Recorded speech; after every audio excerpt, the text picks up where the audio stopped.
So lovely to see you guys and girls and everyone else joining this super impromptu conversation which I'm going to be having. Leslie, you're welcome to come up, and anybody else who is willing to join this discussion.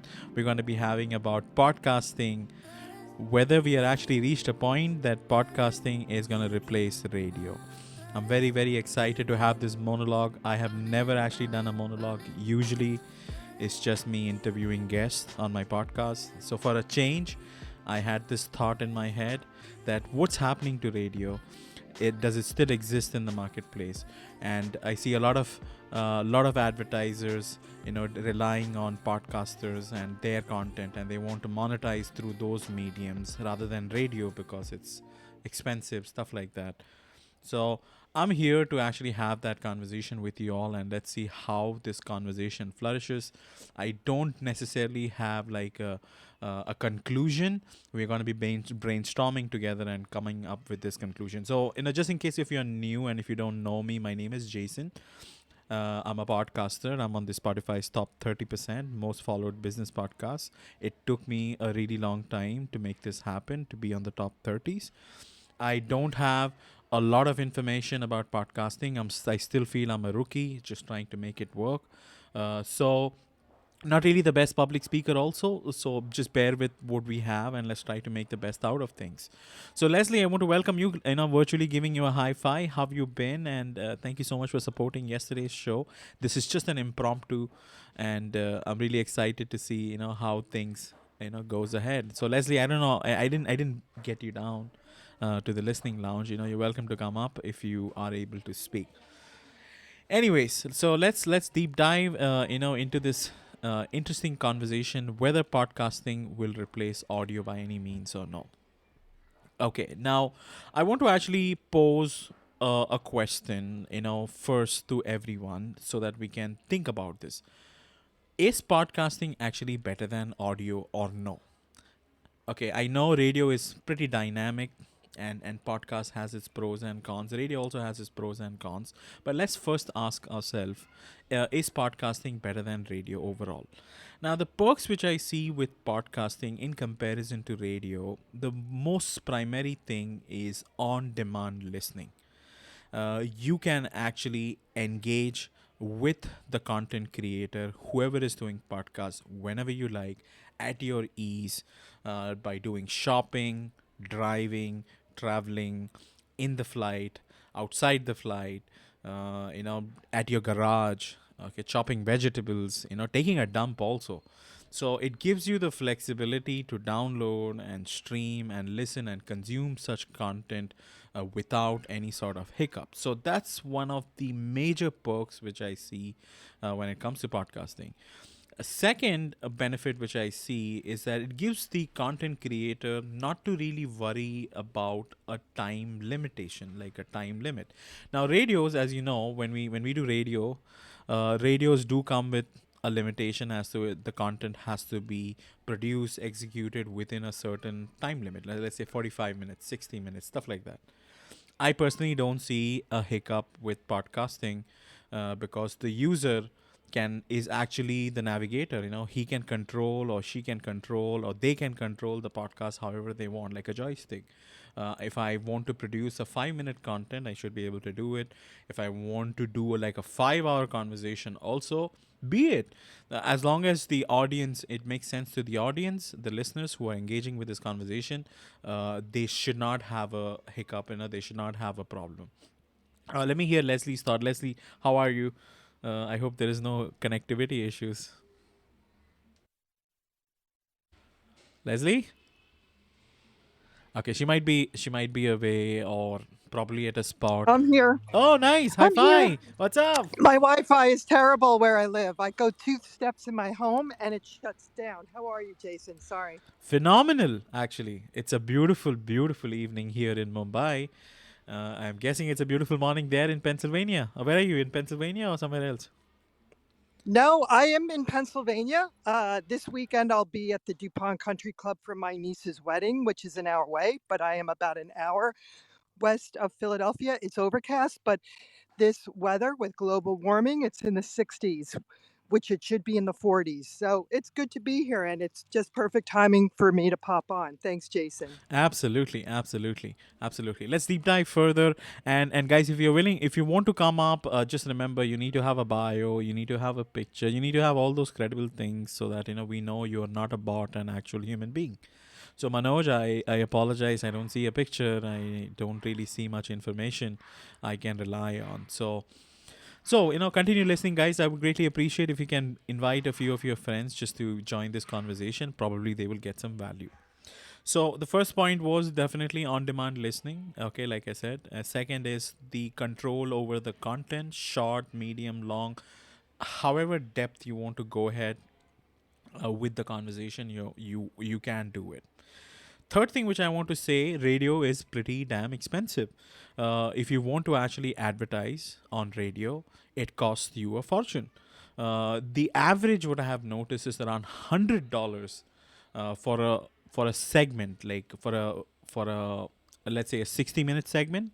If you want to, like, let's say that if I want to do the same broadcast on a radio, I would have to pay around $100 to $150 on a radio, and I would have to pitch in every day, chip in this amount or shred this money every day.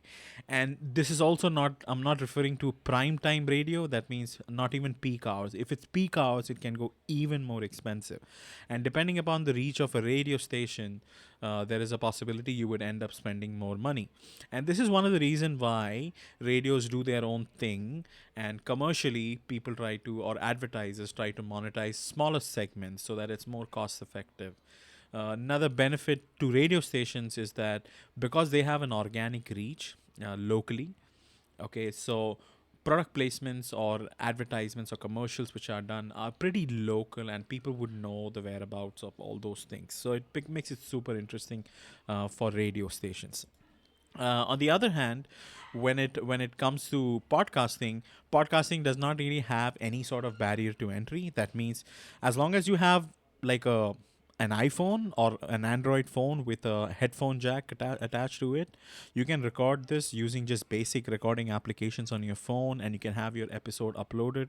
I'm talking about, let's say, an application like Anchor. If you use Anchor, like me, okay, you don't pay anything to have those subscriptions, so that the RSS broadcasts your broadcast on multiple platforms like Spotify, Apple, Google, and other such platforms. So there is no barrier to entry when it comes to broadcasting. The third and the last thing which I want to say, I don't know if third or fourth, I don't remember, but it's about content.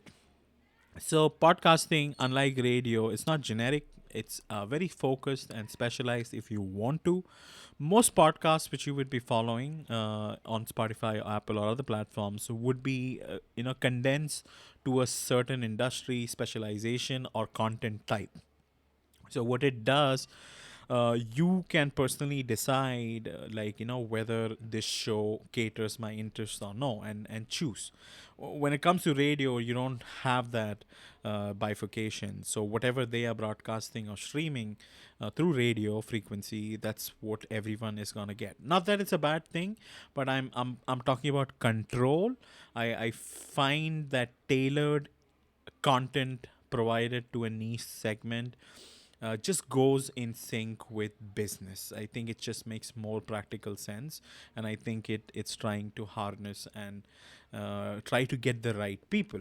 What's the point in you streaming to 9 million people through radio when only 100,000 is actually being benefited? You're losing out on those other people. There's no benefit and reward to it. I want to take a pause there, and I want to just hear Leslie's perspective on this. Leslie. Yes, no, I am here. I'm walking my dog before I hop in my car, so this is a perfect time for me to speak. The foundation of how the evolution of radio started, and then in tandem with TV following, that's a really good question, because I think radio will be around for a while. However, with all of the ways that we can get our word out to the world and really follow those algorithms, and really having more control of our voices being heard, is just something that 50 years ago people would have never imagined. So it is going to be interesting if I could look through a crystal ball, look into a crystal ball and try to figure out, will radio fade away and that light will dim out? Possibly. But I think right now with people that are, you know, on TV, use and parlay that with the radio, promoting themselves and having that niche audience, whether it's AM or FM. I used to be an FM sales, I used to sell time for radio spots and promoting. And so, but that was years ago, and things are so different. So, this is a really interesting topic of conversation today. Awesome, awesome. So, thank you so much, Leslie, for that contribution. And I want to, before we welcome Jane, I want to welcome Jane anyways. But so nice to see you, Jane. And before, because you just joined the conversation, I want to give you some context. We're just discussing, whether at some point podcasting is going to replace radio, because I see gradually that happening. Now, I want to actually address the question which you just said, something about, do you think there is a probability of podcasting replacing radio completely? And I want to actually build a discussion around this too. It's not like I hate radio, okay? I love radio because I think it has a lot of potential. It does a lot of things which podcasting does not offer. The first thing which I want to highlight, the benefit when it comes to radio, will podcasts replace radio? The first point which I want to make is that they already have an established audience. So that means they are actually dominating this specific medium. I'm talking about radio. And they have been doing it for a really long time. I'm talking about decades. So in terms of loyalty, trust, people do find radio more trustworthy, and many people have habituated to listening to radio from a very young age. So that means some people, while driving, they would just tune into radio by default. It's like a thing, integrated into your DNA. It's like a cultural, like an identity for people. Okay, the second point which I want to make, podcasters, not all of them actually do their shows live. There is a possibility. In fact, a huge chunk of podcasters actually re-record content, they edit it out and polish it and they upload it. Okay, so if I compare this with radio, radio offers live interactive content. It's not scripted at all. Maybe they do like a basic script, but pretty much, the RJ, the radio jockey, is pretty much live.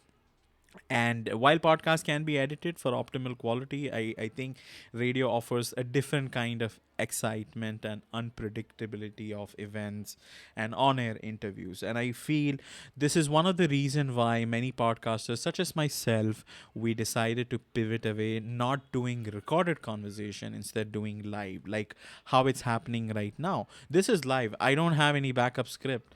Whatever you're hearing is exactly the same way it's going to go on my podcast episode. So the third point which I want to make is that because the radio has a larger reach and they have a very focused, tailored audience which has been following them for a really long time, they give you practical information on things which are happening. For example, weather situations, hurricanes, if there has been an earthquake or if something is happening locally, something exploded, some catastrophe happened, some event at some spot, whatever. So you can actually get those kind of interesting information about communities, local news, which would not be something which would be very accessible and available on podcasts, because podcast is very specifically catered to a subject matter. Not all of them, but most of them are trying to do it things that way. I feel that most people would not really address real or timely events or things which are happening now unless and until it's a part of their show.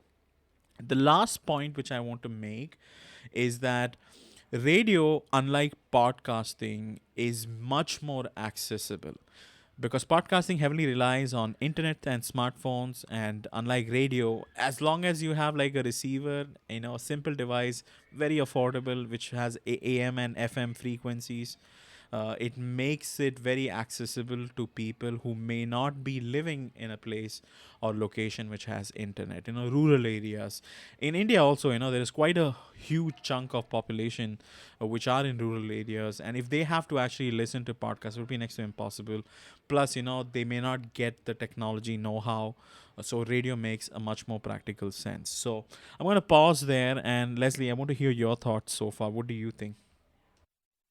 Well, I absolutely think that I don't feel that podcast is going to per se replace radio, but I think with all the forms of social media where we can get our word out there, like LinkedIn, like all different types of platforms, it's going to actually reset who the viewers and listeners are, as they might want to tune into something that is live. I, per se, with my two podcasts, I do record. So, and we don't know from now over the next 20 years what other virtual um, platforms will come to fruition.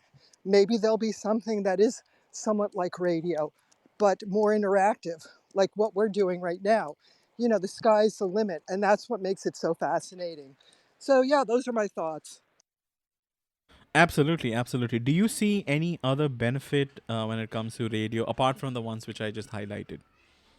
Because you see, Yeah. I'm 34 years old, and you're much more older than me, Leslie. And during your time, radio was like a very important thing. Not to make you feel old. Don't take me wrong. Uh, yes, but I am older than you. I'm an early 70s baby. So for me, that was ingrained in my DNA. And listening to my grandparents saying they would sit around the radio when they would listen to The Shadow. And The Shadow was a very popular radio show. And then it evolved into the late 40s.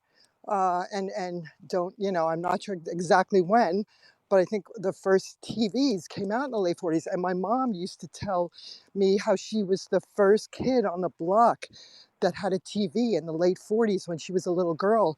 And people would be standing in front of their living room window just in awe watching this.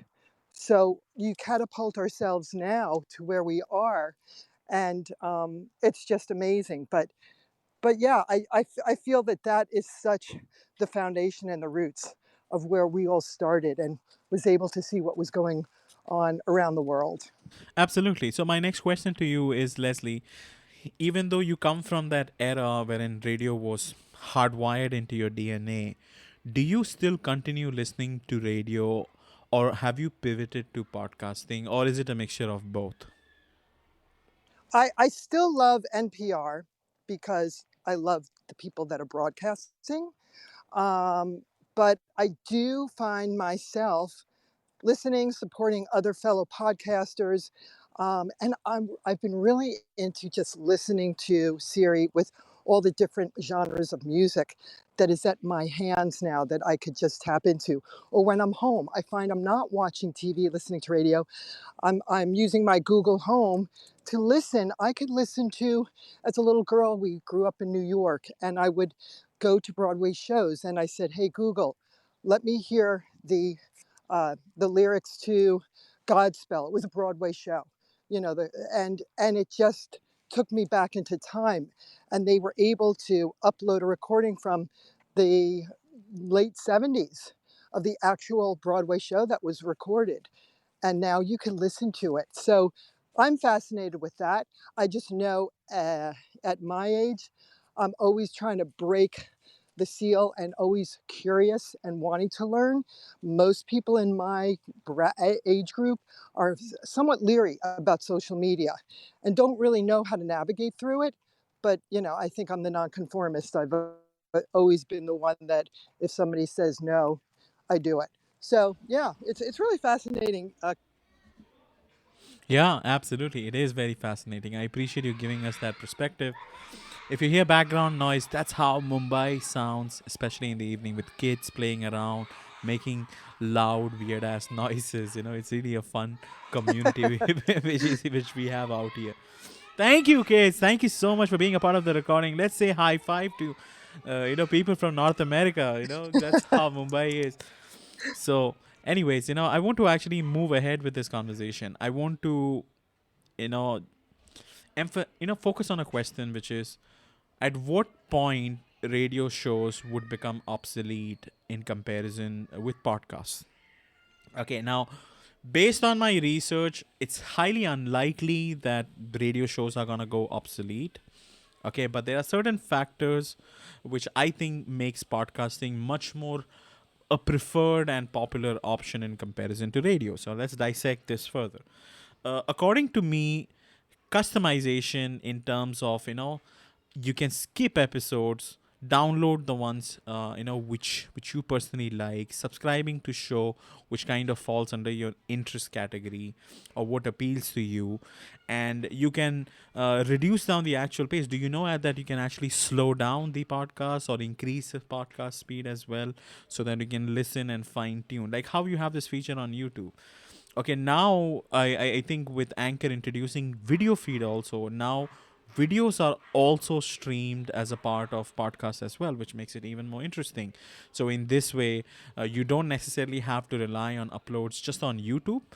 You can put it on Anchor and make it accessible and available on Spotify. So I think giving people the option to customize the way how the podcast is consumed, that's a very very interesting thing, which is making podcasts very better or popular in comparison to radio.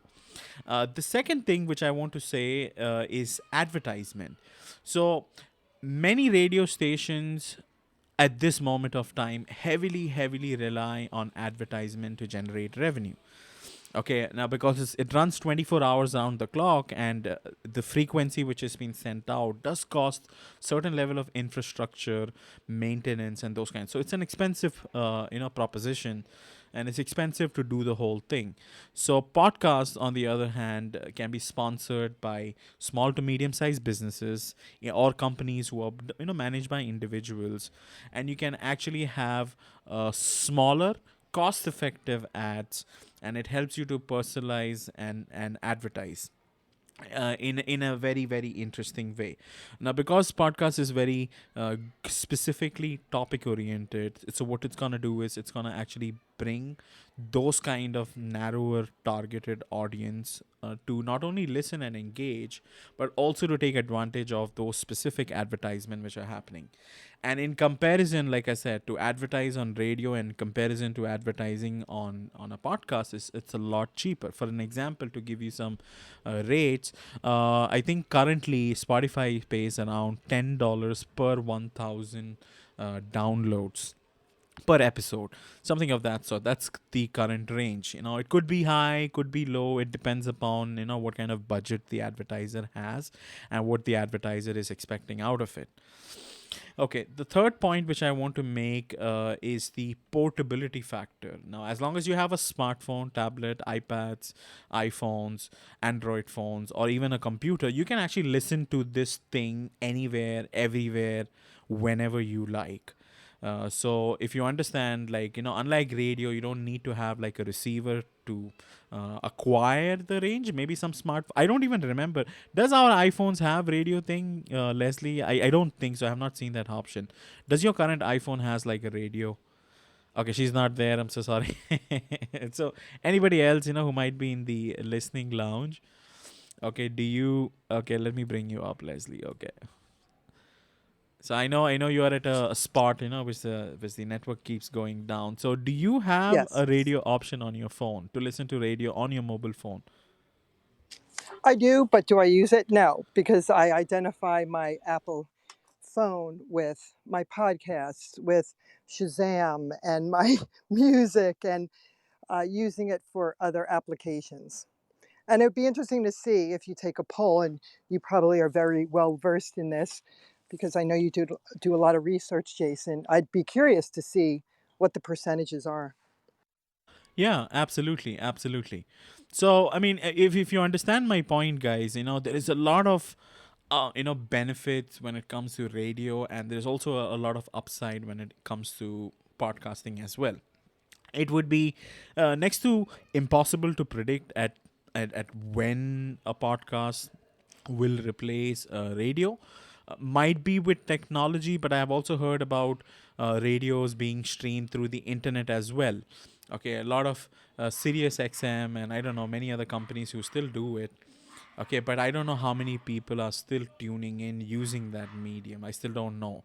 I there was a time when I was speaking to actually my good friend Girish about this specific subject line, and I was telling him like how mobile technology evolved from GPRS to edge to 2G, then 2.5G, 3G, now 4G, and now 5G.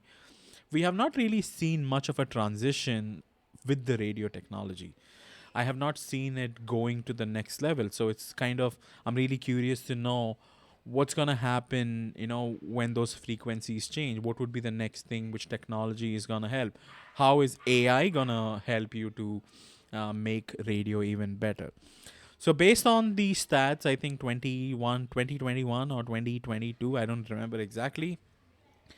So it's estimated that there were like 2 million active podcasts. I think the numbers may have gone up in 2023.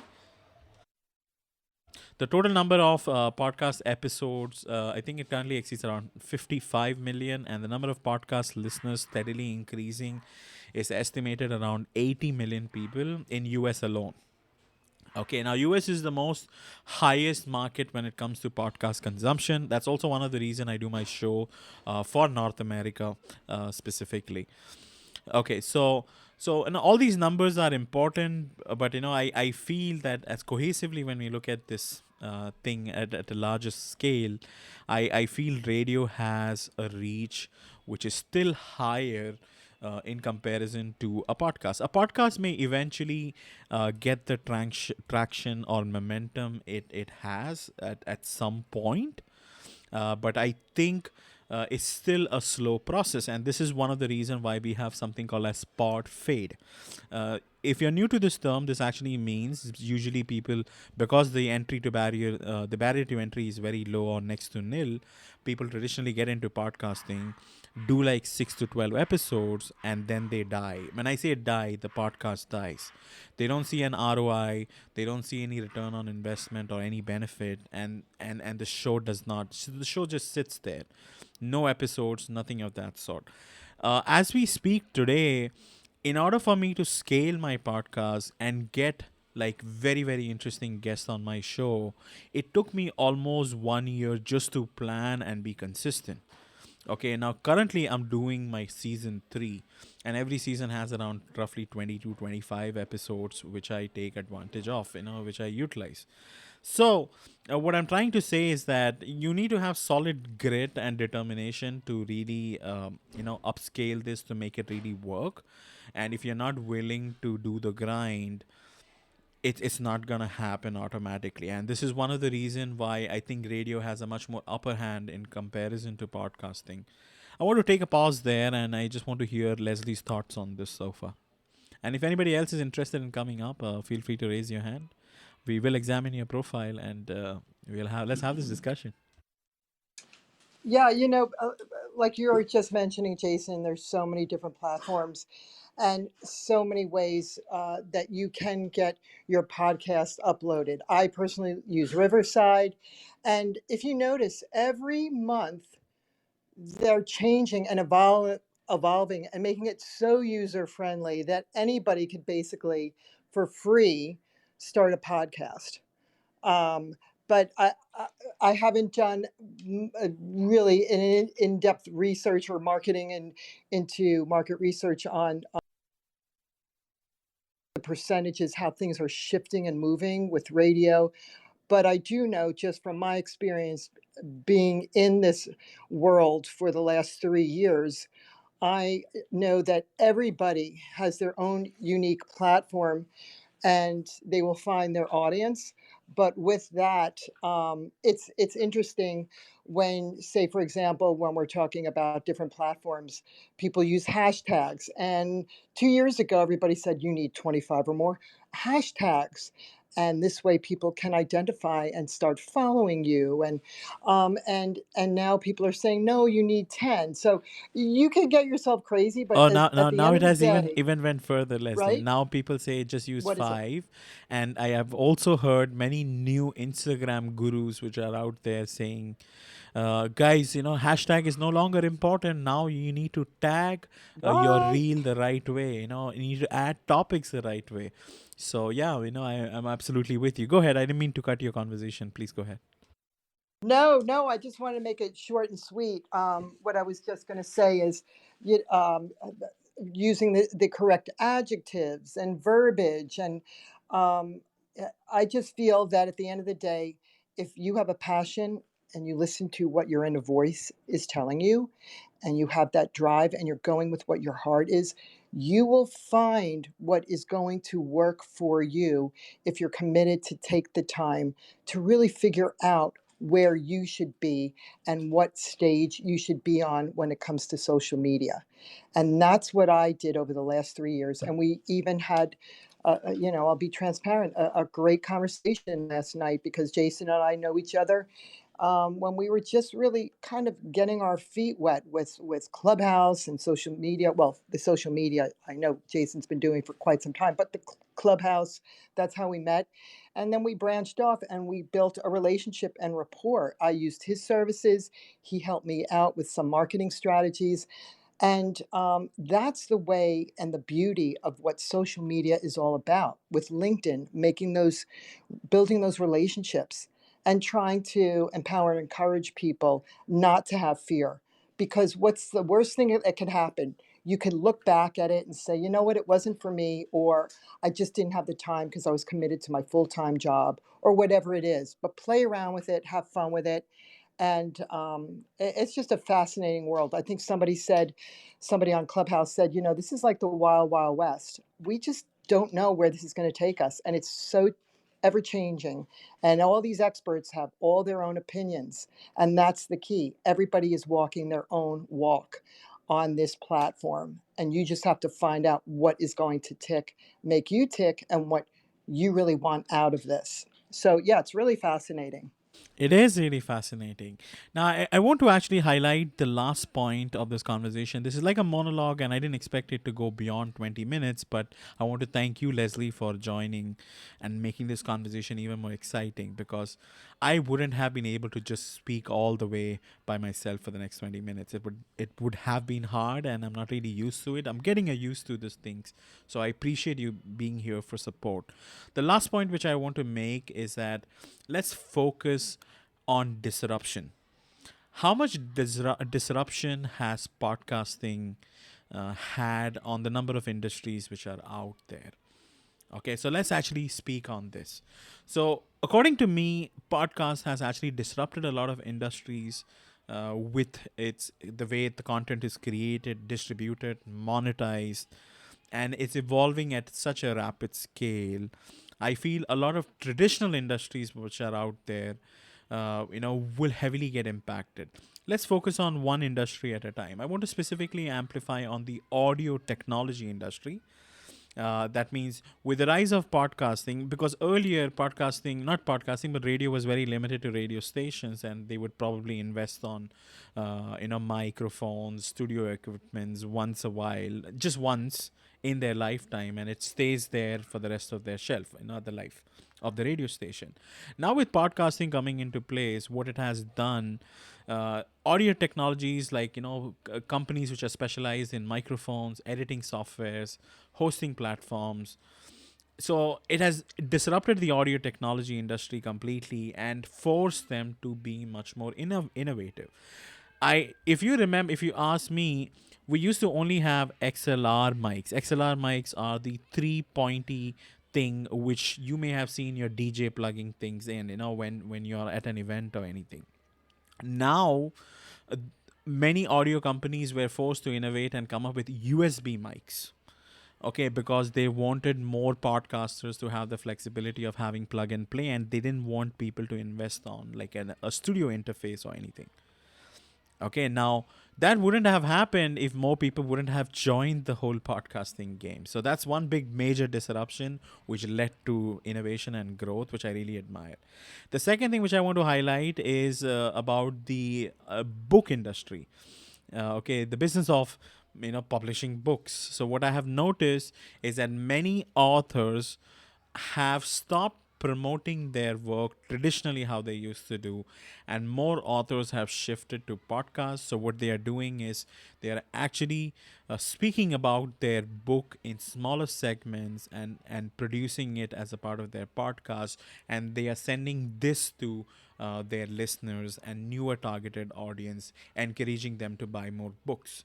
Okay, so if you look at traditionally how book is marketed in comparison to how it's been done with the use of podcasting technology, I think it's super super cool, and I highly encourage more authors to take advantage of this if you have not really done it. Segment down your content into bit-sized pieces, and speak on it.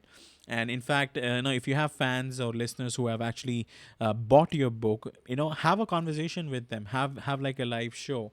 You don't necessarily have to go to libraries and do that thing. What do you call that thing, Leslie? Like they sit at a library and they read the book. What is that thing called? When they sit, you mean on the microfiche from 100 years ago, or what are you talking about? When they go, The when they thing. go in and literally pick out a book and sit down like a human No, no, being, I'm like saying I'm we talking did? about What? authors. They read their book to the people at a library or I don't know what it's called, but I have noticed many people do it. Yes, yeah. So it's like an in-person, like meet the author, a book signing. Is that what you're talking about? Yes, yes. Wherein they speak, they actually read the book, or maybe it's called as like a reading thing or whatever. I don't know, but you get the point. What I'm trying to say. Yes. All right, all right. So let's go ahead further. When it comes to education, knowledge, I feel podcasting has really nailed it because it's a specialized, very focused content which is being produced specific to industry segment or targeted audience. You don't necessarily have to rely on tactics and strategy, on YouTube. A lot of content which I have learned recently comes from podcasting, just conversation with people and the strategies and recommendation they offer. For an example, I'm a big fan of the podcast on Two Bobs, Leslie, and I keep sending you links.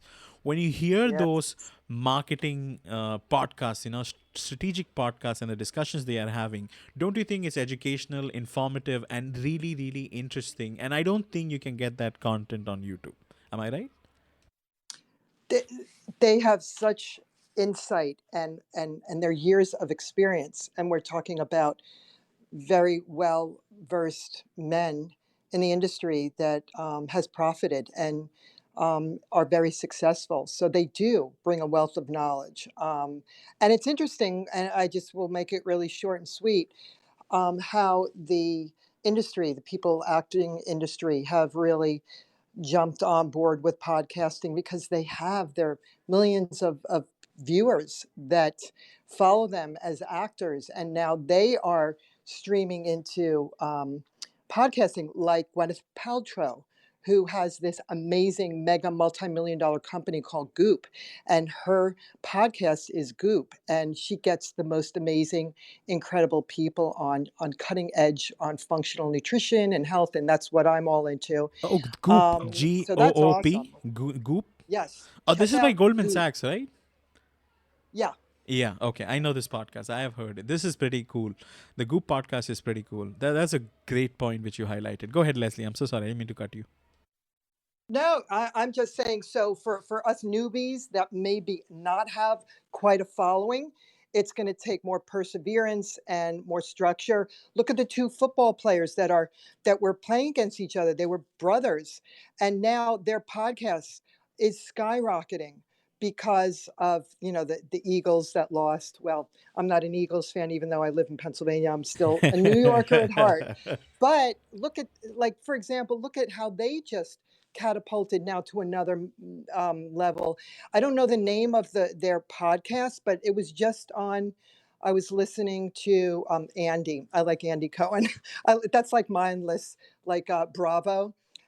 he has a channel, which is not per se it's radio, but it's Sirius XM. So anyway, yeah, that's really what I wanted to bring to the forefront. Absolutely. Those are some great points. The last thing which I want to highlight, what podcast has, which industry podcast has disrupted, it has to be media and entertainment for sure. Because I want you guys to understand the media and the entertainment business heavily relies on monetizing their content through advertisement. With podcasts coming into place, what it has done, it has actually chewed away a major chunk of their advertising revenue because it's segregated them completely.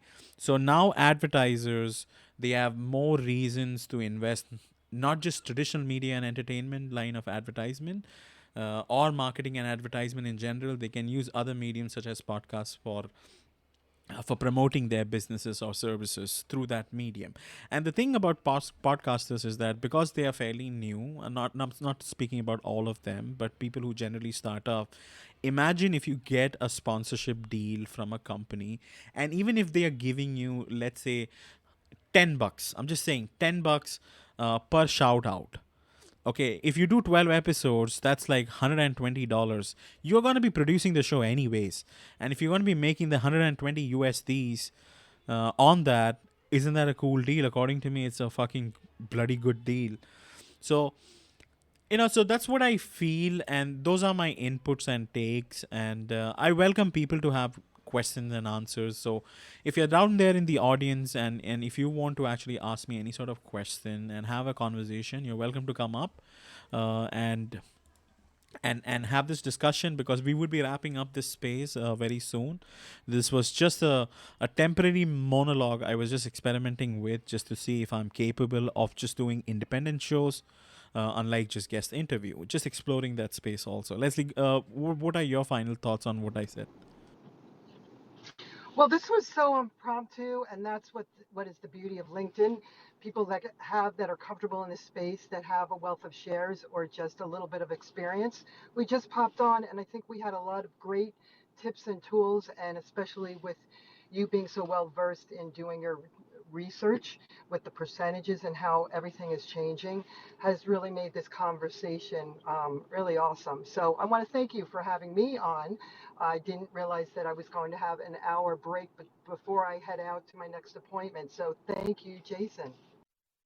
Absolutely, absolutely. So lovely to have you, and trust me, you're like a life savior, and God sent you towards me while doing this impromptu. Oh, And I mean, this is pretty exciting. I'm glad that I was able to still roll around with it.